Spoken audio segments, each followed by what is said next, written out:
Oi, Medmores! Hoje a gente vai para o nosso último bloco sobre a farmacologia cardíaca e vamos falar sobre a doença arterial coronariana. Ela é uma situação clínica na qual a quantidade de oxigênio que vai para o coração é diminuída ou excessivamente consumida. Isso pode ocorrer por arteriosclerose, trombose ou espasmo coronariano. Sua principal manifestação clínica é a angina, a qual pode ter manifestações típicas ou atípicas. A dislipidemia, obesidade, diabetes mellitus, hipertensão e tabagismo são seus principais fatores de risco modificáveis. De modo resumido, a cardiopatia isquêmica pode ser assintomática, crônica, como no caso da angina estável, ou aguda, como no caso de uma angina instável ou de um infarto agudo do miocárdio. Falando sobre o tratamento. Se o paciente tiver uma história positiva de infarto agudo do miocárdio, a gente deve usar um beta-bloqueador ou um bloqueador do canal de cálcio. Já se o paciente tiver uma doença arterial coronariana crônica independente do LDL, os IEBAs, ou seja, as estatinas, ácido acetilsalicílico, beta-bloqueador e IECA, reduzem o desfecho cardiovascular. O tratamento do infarto agudo do miocárdio, ele é definido em duas categorias. Com elevação de segmento ST, nesse caso a gente trata com ácido acetilsalicílico, clopidogrel, heparina ou um beta-bloqueador. E o tratamento do infarto agudo do miocárdio com elevação do segmento ST. Nesse caso, a gente faz o tratamento com oxigenoterapia, antiplaquetários, IECAs ou BRAS, lembrando que ECA e BRA nunca deve ser usado junto, e estatinas. E vamos entrar nos fármacos. A primeira classe que a gente vai ver hoje são os nossos queridos beta-bloqueadores, que a gente falou em todo o bloco da nossa farmacologia cardíaca. E aqui eles são os fármacos de primeira escolha porque eles diminuem mortalidade. Eles são contraindicados na insuficiência cardíaca descompensada, bradicardia e angina vasospástica. No caso da angina vasospástica, a gente usa os bloqueadores de canal de cálcio, que têm efeitos ionotrópicos e cronotrópicos negativos, além de relaxarem as artérias.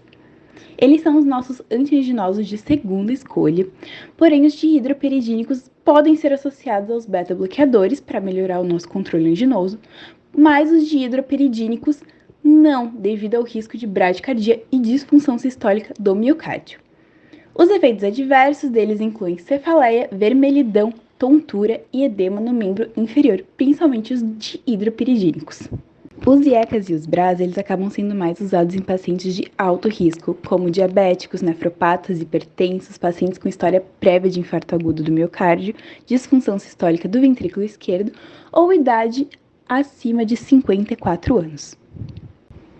Agora falando sobre os antiagregantes plaquetários. O primeiro que a gente vai ver é o famoso AS, que é um antiplaquetário que bloqueia a produção do tromboxano A2 por meio da inibição irreversível da COX-1. Ele deve ser usado em pacientes com doenças cardiovasculares ou pacientes com idade acima de 40 anos, mais risco cardiovascular maior que 10%, mais pacientes sem fatores de risco para sangramento. Tem que ter esses três critérios.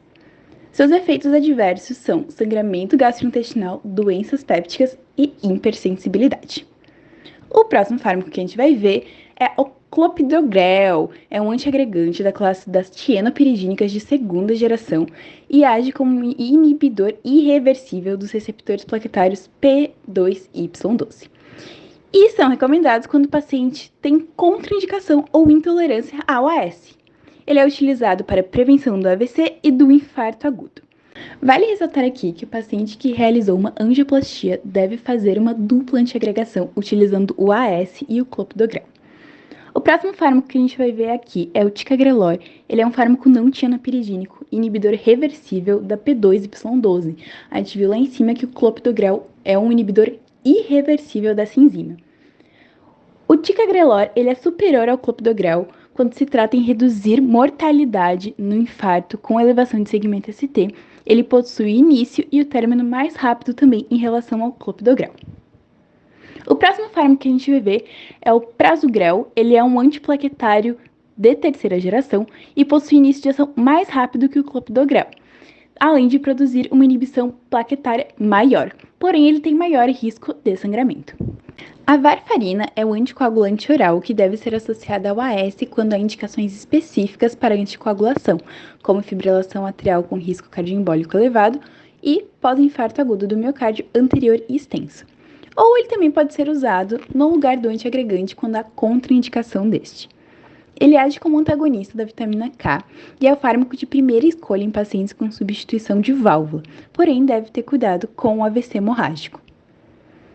Outra classe de fármacos que reduz desfecho cardiovascular são as estatinas.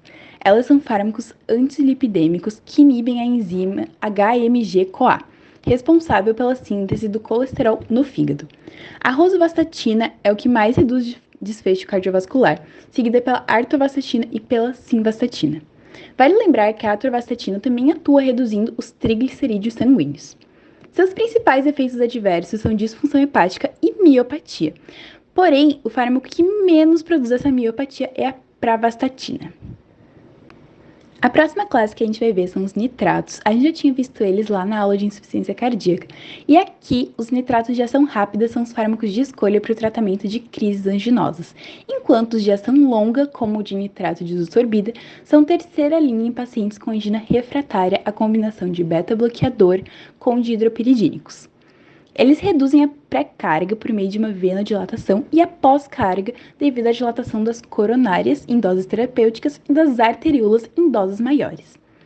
Porém, eles têm um problema que é a tolerância e para evitar burlar essa tolerância, a gente deve fazer uma prescrição assimétrica, ou seja, interromper a terapia durante 8 a 12 horas quando começar a ter essa tolerância. Os efeitos adversos incluem cefaleia, rubor facial, tontura, fraqueza, hipotensão postural e erupções cutâneas. Lembrando que é contraindicado associar nitrato com inibidor de fosfodiesterase 5, porque pode resultar em uma hipotensão extrema. Outros fármacos que podem ser usados para tratamento são a trimetazidina, que protege a célula miocárdica da isquemia porque evita a deposição de ATP e inibe a oxidação de ácidos graxos no miocárdico, agindo como modulador metabólico. Ele é usado principalmente em perioperatório na revascularização miocárdica. E a ivabradina, que nós também já tínhamos visto lá na insuficiência cardíaca, e relembrando que ela atua inibindo o automatismo no nó sinatrial e pode ser associada a um beta-bloqueador, principalmente se o paciente que usa beta-bloqueador tiver uma frequência cardíaca acima de 70. De modo resumido, nossa primeira opção de tratamento são os beta-bloqueadores, seguidos pelos bloqueadores do canal de cálcio, nitratos e para pacientes de alto risco, IECAS ou BRAS. As estatinas também acabam sendo bastante usadas porque elas atuam lá no tratamento das dislipidemias, que são o principal fator de risco para placas ateroscleróticas que podem levar a um infarto. Em situações mais específicas, podemos usar anticoagulantes, antiagregantes, trimetazidina ou ivabradina.